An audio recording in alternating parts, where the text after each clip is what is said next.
Hello foodies, welcome back. I'm Chef Sean Hassan, and today we're going to talk about knife safety. This is a part of our whole theme on kitchen safety. And so today we have three knives here, right? We have our 8-inch chef knife. We have our 3-inch paring knife. And then we have this knife here, right? This is another 8-inch chef knife, but this one is a bit dull. Right? Now, normally when we think about knives in our home, we don't ever think about whether or not they're dull, whether or not they're sharp. You know, if it is dull, we'll just go out and we'll just go buy a new one. Instead of doing that, you should always have one of these in your home. This is a knife sharpener. Costs you roughly about $10 at any grocery store, any kitchen supply store, or even at stores such as Home Depot. All right?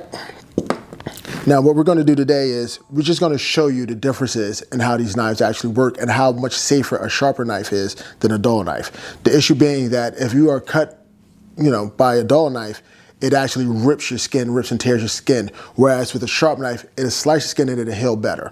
All right, you have less chance of infection with that. So let me show you. So we have this tomato here.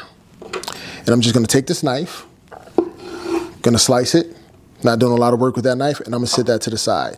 But now, I'm gonna slice it this way, again. And then we're gonna slice it this way.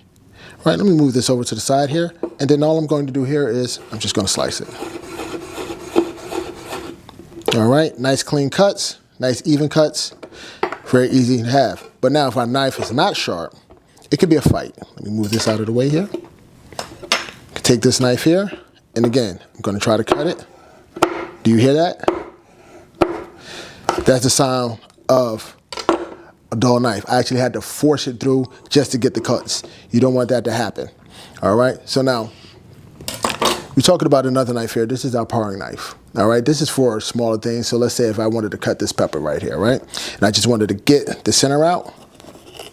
Take this paring knife, run it right through.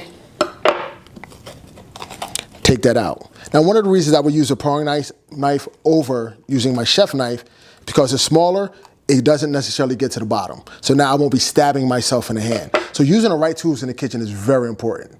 All right. So you could buy one of these sharpeners at any of your local stores, your grocery stores, your kitchen supply stores, or, even hardware stores have these.